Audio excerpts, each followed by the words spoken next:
The rich get richer and the poor get poorer. That's the old adage that still holds true today, except that the middle are squeezed to the bottom half. Hi, I'm Kavita. In this program, we're going to shock you with how rich the rich have gotten and how the poor are getting poorer in the UK. You'll be shocked at the figures. UK election results, the Conservatives remain. Overall, it's a very depressing picture because we're likely to have another Tory-led coalition government. I'm afraid, like most people, I've decided Westminster it needs a complete clean-up. How has the middle class done under Cameron? I mean, I work for the NHS, so obviously the pay increases aren't a lot at the moment, obviously because of pressure on the government, so it's only been like 1 or 2% rise every year. They're having to, change the way they shop, change the way they buy things because of the economy. And when it comes to the rich? 50 billion. No, that's ridiculous. If I said 547 billion. Recently, the UK Rich List was published by the Sunday Times. It reported on the collective wealth of Britain's richest 1,000 people. Let's take a look at this number, along with the currency converter from pound to dollar. We're going to begin now with £1 billion. Amazing, isn't it? And what makes it more amazing and sad is that while poverty has increased, the number of children living below the poverty line has increased. 1 in 4 children now live below the poverty line. Our starting point, a look at the Sunday Times Rich List. It's that time of year again, the Sunday Times Rich List, the annually compiled countdown of the 1,000 wealthiest people in the UK. And it shows that it might be a recession for the rest of us, but it's certainly not for the super rich.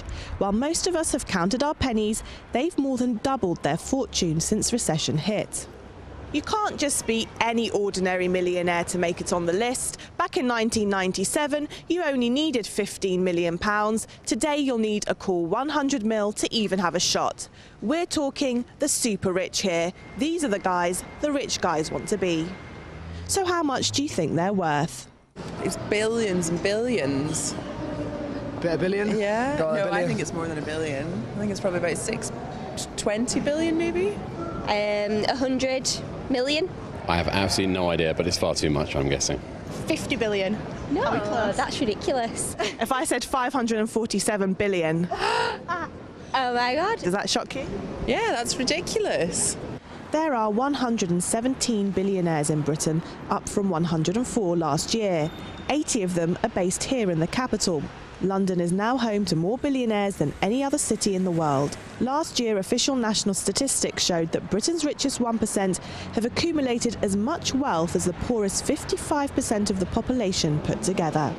I don't think it's fair, but I think it's what happens all the time. The rich get richer and the poor stay as they are. I don't think it's changed. I think it's something that's been the same for generations. It's always been like that. And although people talk about it, nothing really happens to change it.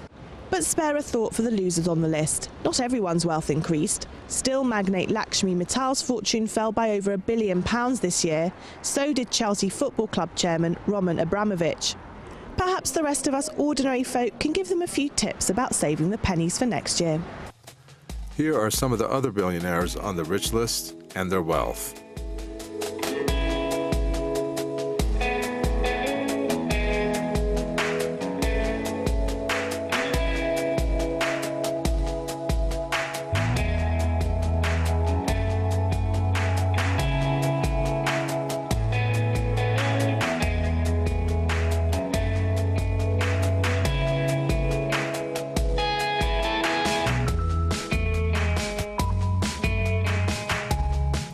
In fact, there are so many rich people in the UK and the world, The Guardian has a special section for it.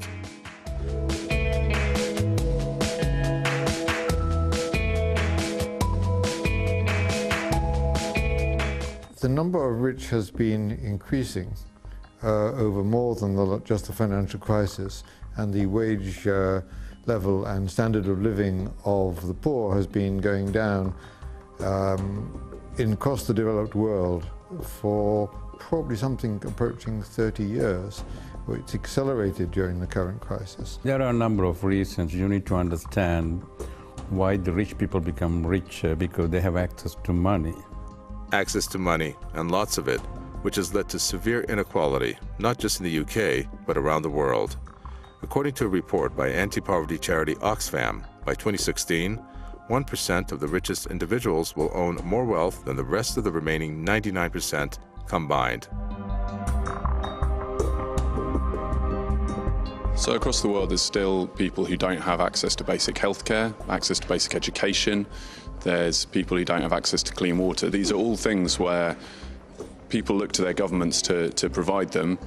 But when you have some of the biggest companies and the richest individuals able to exploit tax loopholes, for instance, able to avoid paying their fair share, then governments can't invest in those kind of essential public services, can't invest in poverty reduction in the way that's so urgently needed. This gap between the richest and the poorest has exploded. It's got much, much bigger. So the first reason is that when you have some wealthy people who have a lot more influence over the rules, they make rules that suit them. And so it's a kind of like a self-fulfilling cycle. So the big problem that we identify in our report and the research that we've looked at is that successive governments here, across Europe, in the poorest countries, they failed to get their policies right to close that gap. We think that nobody should struggle to put food on the table for their families, whether that's in Birmingham or whether it's in Bangladesh. There's a pattern developing here. Based on the statements from the Oxfam representatives, the governments have a responsibility to help making sure that wealth gap and income inequality don't become excessive in dividing and damaging society. Yet based on the rich list in the UK, the number of billionaires has doubled in 5 years, more than twice as many billionaires than when the coalition came to power, while poverty has increased. And this happened following the financial crisis. Remember the former opposition Labour Party leader Ed Miliband back in 2011, in which he laid out his vision for a new, more equitable society, vowing to crack down on asset strippers in favor of wealth creators. This is a dangerous time for Britain, and a dangerous time for Britain's economy. The government's austerity plan is failing. You can sense the fear people have as we watch the economic crisis that stalked our country in 2008 threaten to return.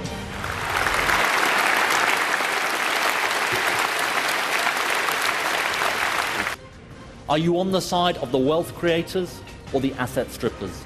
The producers or the predators? Producers train, invest, invent, sell. Things Britain does brilliantly, but not enough. Predators are just interested in the fast buck, taking what they can out of the business. Some of these asset strippers are on the UK rich list. Given the upcoming elections, Labour, which lost power after 13 years in government, has to work hard to rebuild its economic credibility after presiding over the 2008-09 financial crisis and subsequent recession. But the new order that Miliband was referring to, that has not happened. Yes, there is a new order, but not one that helped the bottom or even the middle class. It has even gotten so bad in the UK that some feel the very notion of democracy is a threat. Democracy in this country particularly is under threat. So I think we need to sort of come down and highlight these issues before we don't have a democracy left to celebrate. There is a crisis in our Westminster system of government. We elect politicians who do not represent us, who pass laws we didn't vote for. Here are some stats reflecting wealth inequality in the UK. For example, in 2013, 85 individuals owned the same amount of wealth as that owned by the poorest half of the world's entire population. In the UK, the disposable incomes of the richest 20% of the population rose by £940, while the rest of the population declined by £250. We're being betrayed by the political classes, that there's a massive gulf between what we believe and this big people power that we're experiencing, resisting their austerity program. And yet the political representation of that is almost nil. Another factor contributing to income inequality is housing. Property prices in the UK, in particular in London, is soaring. Even the mere amount of the increase reflects the growing inequality. The largest difference was in two areas by the name of Hammersmith and Fulham, where house prices increased by an average of £199,000 over the last 2 years, exceeding average take-home earnings in the area by £143,000. The average Londoner on an average sort of income is kind of being priced out of the market at the moment, with £400,000 for the average London property is unaffordable for most young people today, especially. If we look at the property market, particularly the property market in the UK, we're living in a property bubble. That the housing market is booming, particularly in London, with wealthy people from all around the world moving to central London. We've got more billionaires per head of population in London now than any other major city in the world. So the reason why that there are more wealthy people now compared to before the financial crisis is because they are invested in financial assets. The London market is completely different to the rest of the country. London is one of the biggest financial capitals in the world. London's always going to have a lot of demand. The rest of the country, the jobs simply aren't there. Everybody comes to London for work. 80% of new jobs created since 2010 have been in London, which is disproportionate for the rest of the country.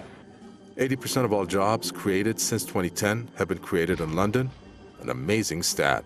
It may show how well London may be doing, but at the same time, it is also a case for alarm. First, why is London able to produce jobs while almost the rest of the UK has failed in job creation? And then there's another alarming stat.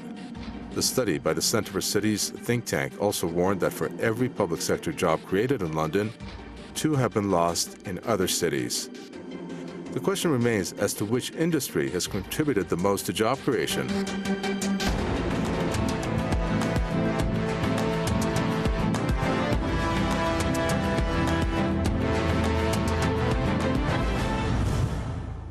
So that's the question, really. Which industry has contributed the most to job creation?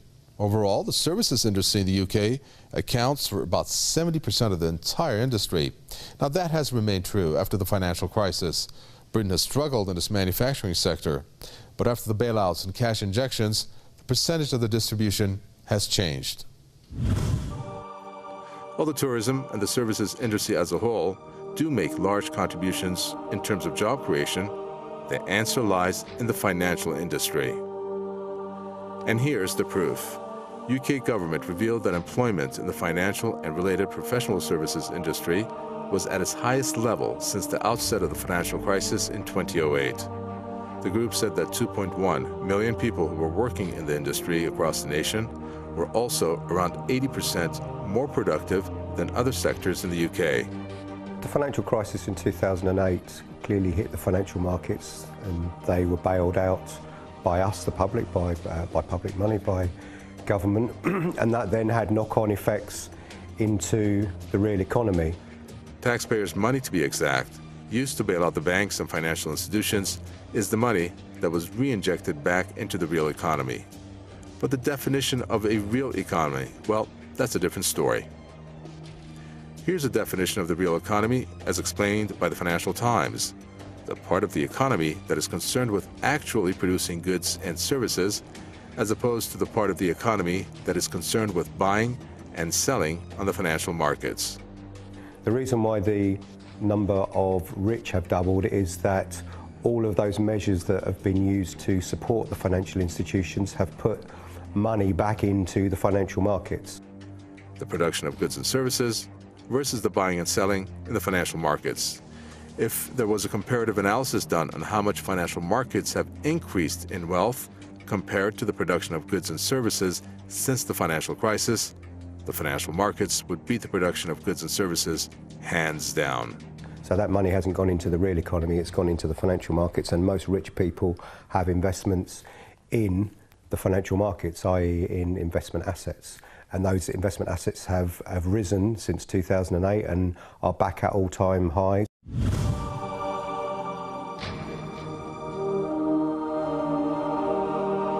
In finance, the financial market encompasses the part of the free market economic system in which people and entities can trade securities, commodities, and other goods that reflect supply and demand. If you compare that to the financial crisis, at its peak, global equity trading fell by 37%. And I think there's another really important point to recognise. I've mentioned that the bailouts of the financial institutions that have gone into financial assets, it's also that the banks themselves aren't supporting the real economy. There's some really great research done by an organisation called Positive Money in the UK that look at the creation of money. Here's the website Positive Money that guest Ivor Kellock was talking about, a movement to democratize money and banking so that it works for society and not against it. Positive Money is trying to achieve and raise the awareness of where money comes from. One of the big things we've been doing is getting ordinary people to understand this. So a lot of people think that economics is too complicated and there's too much jargon. We try and take the jargon out of it. Now, they have said that the system distributes money from the bottom 90% to the top 10%, not the other way around. The gap between the very richest and the rest of us is getting bigger. Why? A common belief is that it's good for us all if a small group of people earn an enormous amount of money. The theory is that their wealth trickles down to the rest of us. But this is a myth. In reality, money is sucked up from all of us into the pockets of a very small group of people. Our economy depends on the electronic money created by banks. But because the money is created when people borrow, someone, somewhere, has to pay interest on every pound created. In effect, we are renting the money we need to run our economy from the banks. This means that in the UK alone, together we pay the banks £192 million in interest every single day. And because the debt is held mostly by the bottom 90% and wealth mostly by the top 10%, paying this interest transfers money from the bottom 90% of the population to the very top 10%. It sucks wealth and income from the rest of us up to the very lucky few. Now, like any machine that works well, it needs to be maintained and it needs to be oiled. Our economic machine has to be fed with new money. If you don't put new money into the system, the economy can't survive. And 97% of all new money that's gone into the UK economy since before the financial crash and up until today has been created by private banks, i.e. the banks and not by central government. The knock-on effect of that, of course, is that new money, that 97% of the money that's been created by the private banks, they are there to make a profit on that money, and only 8% of that money has gone into the real economy. 92% of it has gone into mortgages and supporting the property market, gone into financial assets and gone into more debt for us as citizens in terms of credit card debt and personal loans. So all in all, the financial markets are done exceptionally well, and if you are wealthy, you are part of that system, therefore your wealth has significantly increased. Right-wing economic policies which were adopted under Mrs. Thatcher. But Mrs. Thatcher was a very different kind of leader. She was someone who took the fight to her opponents, who deployed a scorched earth policy to destroy them, which polarised the country, which is why even still today she is lionised in the South. Yes, I think we agree on these benches that change, even painful change, is often necessary. But it should not be bought at the price of the tripling of unemployment, the tripling of child poverty, and the rise of an unacceptable increase in inequality which is still with us today. Right-wing economic policies which were adopted under Mrs. Thatcher and President Reagan and spread around the world had the effect of sort of privileging the wealthy and penalising the poor. The theory of it was, it's called trickle-down economics, which is you increase the opportunities for the rich to make money, and then they will spend their money, and some of that will go down to lower levels, and everybody will be better off. Unfortunately, it turned out that those who got better off were very few in number, but they got an awful lot of extra money.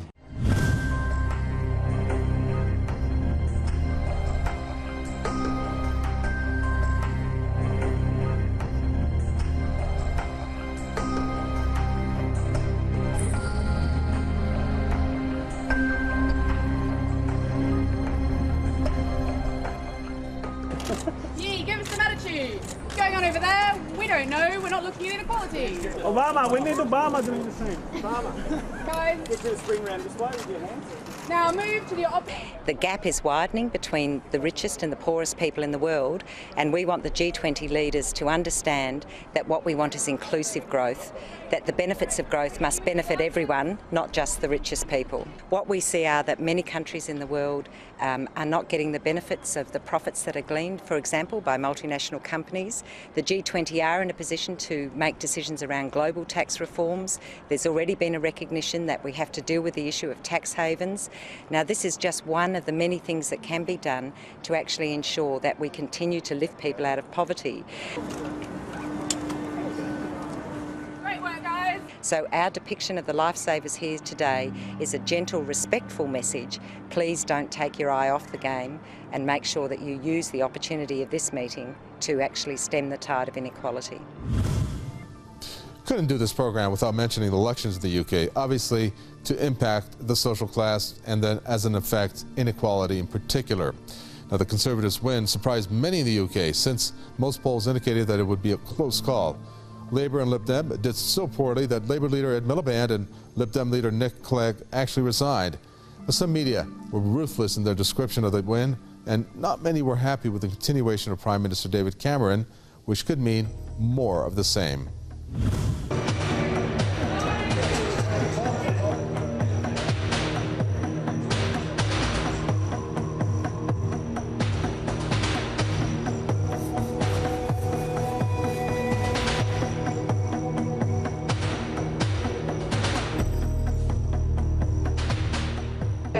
Overall, it's a very depressing picture because we're likely to have another Tory-led coalition government, probably with the Lib Dems, which means a continuation of the policies that have set us back so far in terms of social justice and equality. I've had to vote at Labour in the past, Green, Liberal Democrat, but this time I've decided I'm actually going to vote SNP because I think they're the only party now that can force change in Westminster, because I'm afraid, like most people, I've decided Westminster it needs a complete clean-up. It's not working for the people, it's working for the bankers, the very rich. I think that's good news. Why? I voted Conservative, so... Was it a surprise? It is a surprise. I thought it would be closer. I'm disappointed. Why? Because I was hoping that, well, the Labour Party and the Liberal Democrats would do much better than they did, basically. I thought it was inevitable. Yeah, the country's rebuilding itself and people want to stay with that. I think that's my opinion. Wouldn't it be nice to follow an ordinary couple around in the UK to see what life is like for them, their expenses, like how much they spend in the supermarket, basically to get a feel of their budget. You know, an ordinary, struggling, middle-class couple. Let me introduce you to Phil and Laura Birchley.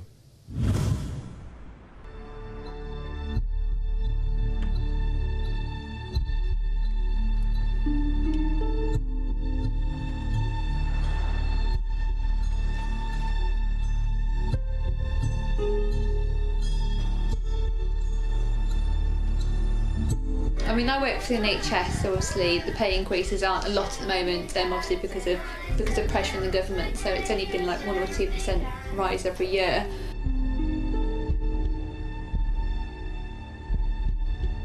Yeah, my job, I work in printing and only generally get a pay rise like every 3 or 4 years or so. So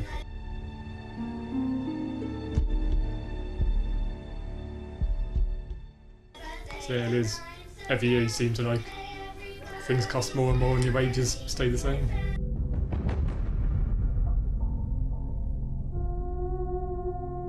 The Conservatives certainly have a very clear lead on overall levels of economic credibility, but at the same time we know that people are concerned about the cost of living and the extent to which the overall economic performance is or isn't filtering down to them in terms of their daily lives, which may be one of the reasons why it hasn't been having the effect that the Conservatives might have hoped. They're having to, you know, change the way they shop, change the way they buy things because of the economy. And I think, you know, too often in politics, it's all about big economic strategies. It's all about language that, to be honest, you know, most people don't talk about that in their daily lives. The stats speak for themselves. 1 in 4 children now live below the poverty line, versus the number of billionaires in Britain to have doubled in 5 years. 14 million citizens will be in poverty by the year 2030. 20 million are now living in poverty, and the tax system creates inequality, with 1 in 3 Britain now below an internationally accepted minimum living standard. Does the UK want to see this?